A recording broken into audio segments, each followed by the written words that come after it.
We have spoken a lot in the last week about certain words that go through the uh, Parshat Miketz, story of Yosef and his brothers. And I want to talk about a specific word today. It's actually related to a word that we've spoken about in the past, but it's very important in this story. And to understand it, there's a word that's used over and over again, which I'm now going to use as the contrast, which is the word lavo, to come. And over again, when we talk about the story of Yosef and his brothers, we have the word lavo, arrive, to come. Right? Yosef says to his brothers, they tell him the whole story, and Yosef says to them, after he lets them out of prison, yeah, if you guys are spies, then leave one of the brothers with me, and go v'tachichem katon taviu elai. Go and bring me your younger brother. And they leave, and it says, "Vayavol Yaakov Avihem." They arrive to Yaakov, their father, and they tell him about what happens. Over it, right? And Vaheviu et Achichem. It's always lavo, to come, like we have Parshat Bo in Sefer Shemot. And they tell the whole story, and they say that we need to bring Binyamin back with you. And Yaakov says the following. He says, "Vayomer Alehem Yaakov Avihem," and this is Parak Membet Pasuk Yud Zayin. Yaakov says to them, "Oti shikaltem, you guys have things have not turned out great for me. Yosef einenu, Yosef is not here. V'Shimon einenu, and Shimon is not here. Vet Binyamin tichu alai hayu kulana, and you're going to go and you're going to take Binyamin from me as well." Right? Yaakov says, I'm bereaved. And Yaakov here reveals something that's very, very sad. Yaakov sees no greater future narrative where things are going to be okay. If I let go of Binyamin, that's going to be the end. If I let you take him with you. Okay, and that's what Yaakov says initially. And then Ruvain argues, and Ruvain says, no, no, no, no, let me take him. I will have my own two sons killed if I don't bring him back to you.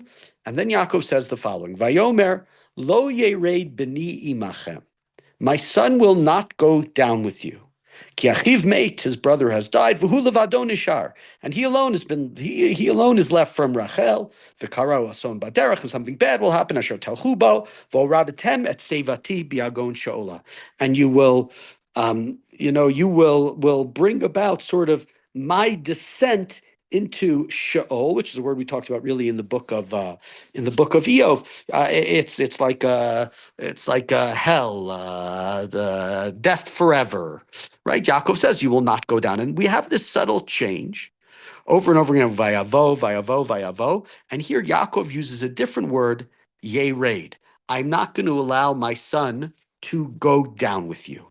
And I pick up that word because that word yered is a word that's used very, very often in these chapters that we have been studying. We've seen it multiple times, most principally in the story of Yehuda. Vayered Yehuda me'etechav. Yehuda goes down from his brothers. He descends presumably in status after the selling of Yosef and seeing the reaction of his father. We had the contrast to that. Yosef hurad Mitzrayma. Yosef went down into Egypt. Yosef also goes down in the story. We talked at length last week about the Yosef story being that up and down story and the difficulties. Yosef is right. He's thrown down into the pit multiple times. He's brought down to Egypt. And so here we have this shift here that Yaakov says. We have the word bo, come, to arrive. The brothers arrive. The brothers arrive. But we don't have that word when Yaakov talks about it. He doesn't say, he doesn't use that same word, lavo, to go with you. He uses specifically the same word. Now, Yaakov knows, obviously, we talk about going down to Egypt. Go down, Moses, right? We talk about going down. We talked about that with the Yosef story, going down, coming up, the Aliyah, the Yerida, the going to Israel is the Aliyah. But obviously, geographically, it's not a Yerida. It's not going downward. The world, even though there are many people today who once again believe it, the world seemingly is not flat, right?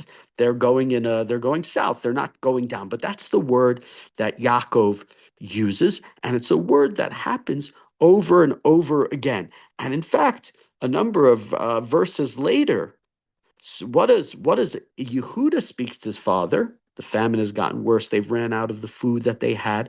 And Yehuda, in the beginning of chapter 43, turns to his father and he says, the man told us, Lo tobru panai biltiachechem itchem. You cannot come down to me unless you cannot come to me, sorry, unless you have this brother that you mentioned.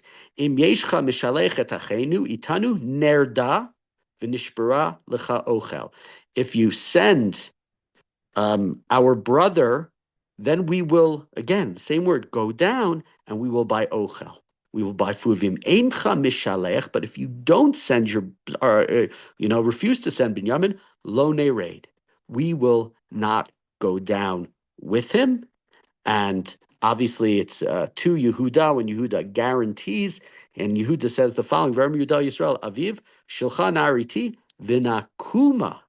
Right? The opposite of to go down, le raid, is la'alot or lakum, to get up. He says, I will bring him down. I will take him.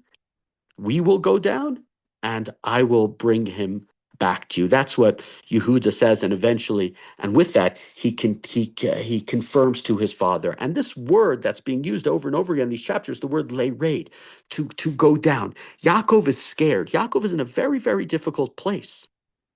Right? Yaakov cannot see, when the brothers mentioned him, any possible success that's going to happen by letting go of Binyamin.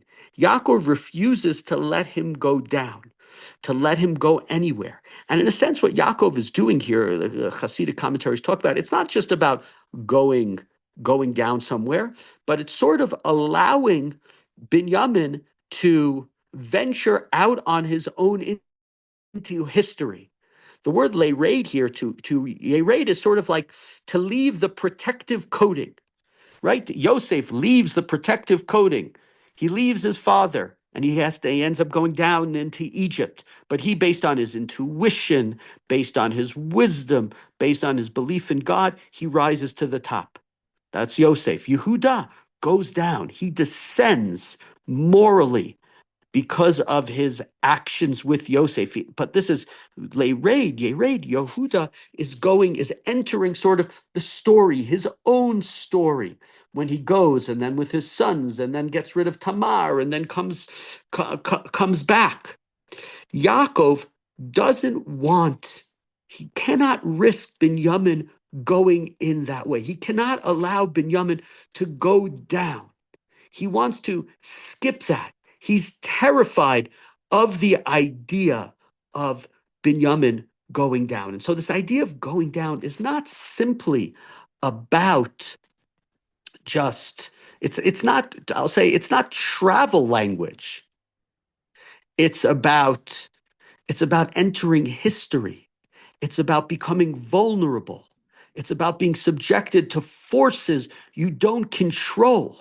Right? Yosef is going to meet his brothers all the way back in chapter 37, and he meets an angel, and the angel says to him, "Your brothers have gone in the in a different direction. They've gone in a different way." And Yosef doesn't, right? Yosef doesn't understand that sort of this is a symbol in terms of what he's sorry, this is supposed to be sort of symbolic when he meets this person and says, your brothers aren't here, and he's out of, in a sense, the womb. He's out of the home, and he's at risk of what's going to happen when he's sent out from his father, and he cannot find his brothers, and he gets lost. And that's the risk that's happening to Binyamin. Yaakov is allowing him to go down. So let me just sort of summarize. So we have these sort of different ideas. Yeah, Yosef it's sort of like passive. Yosef who rad Mitzrayim. Yosef is lowered down to Egypt. Yosef, over time, what happens? Yosef, over time, he gains his voice. He's not somebody who's just thrown into the pit and taken out. Coming back to this earlier story, when Yosef says to the wife of Potiphar, "No, I will not sleep with you," and he runs away and she has her clothing, that's him asserting, "I'm going to be myself," right? I am running out of here. Yosef goes from being this passive of Yosef, who rad Mitzrayim, to rising to the top. Yehuda is much more active. It's Vayered Yehuda me'etechav.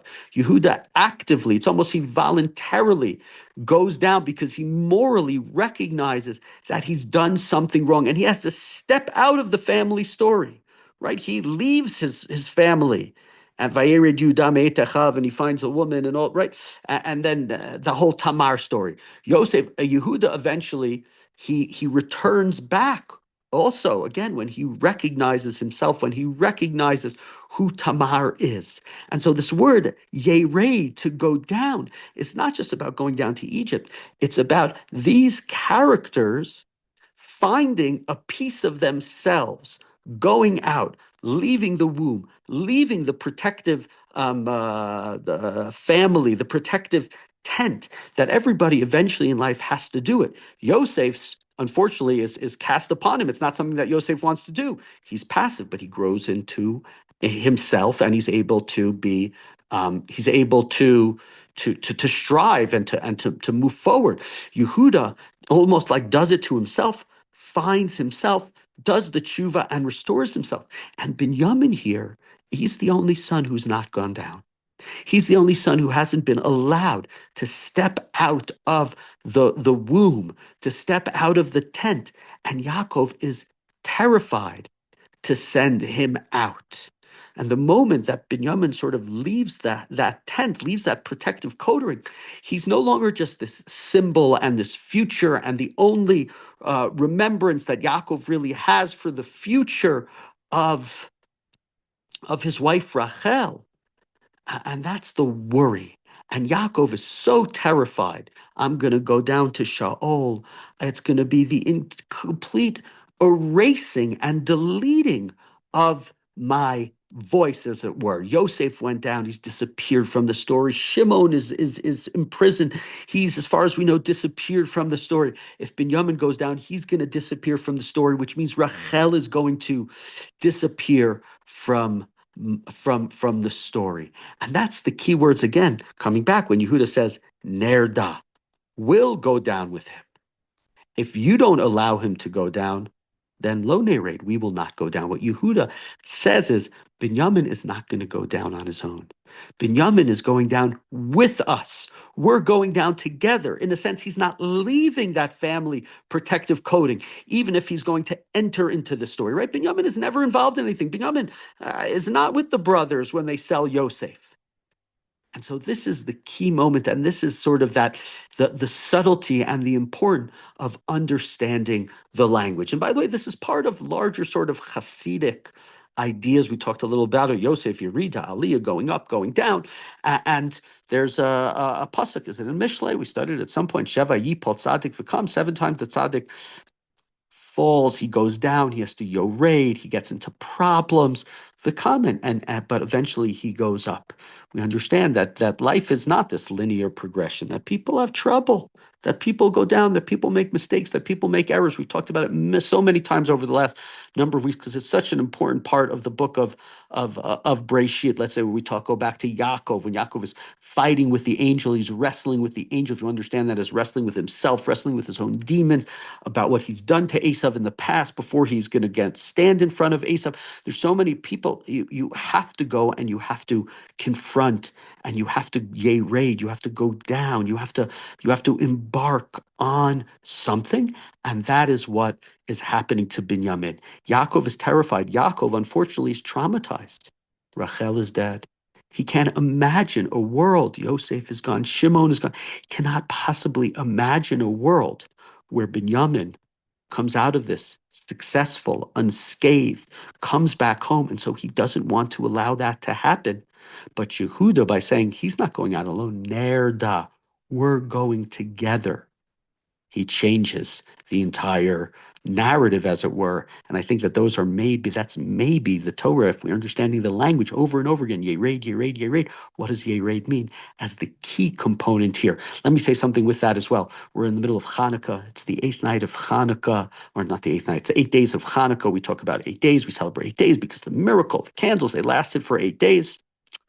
And this is also interesting from the Sfat Emet, then it's from the Pri Tzadik of Miketz-Chanukah Going, Lublin, others. What they talk about is the idea that the miracle only happens because the Chashmonaim light the candle on the first day, even though they don't know what's going to happen in the future. Right? It's not we found 50 flasks of oil and it takes a week to get new. So we'll light today, we'll light tomorrow.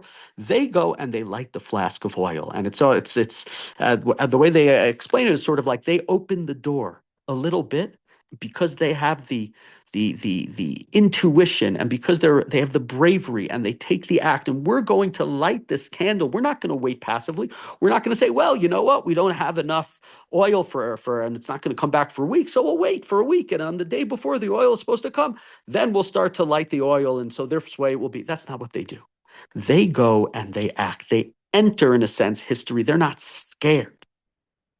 And what it means to me in very ways, these pieces speak to me is, I think on Hanukkah we should celebrate less of the miracle of the 8 days, because that's a miracle from God.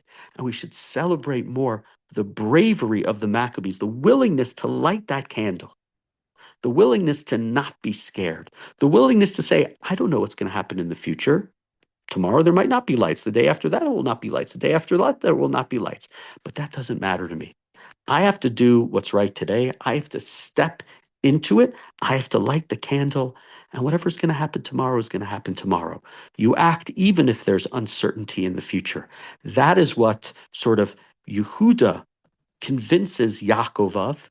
That is what the Maccabim do as well later in our history. And that's, I think, at least especially this year with everything that's going on and everything that's gone on over the last 2 years, to me, that's very, very much the message of Hanukkah. Yes, thank you, God, for the miracle. Thank you for the 8 days.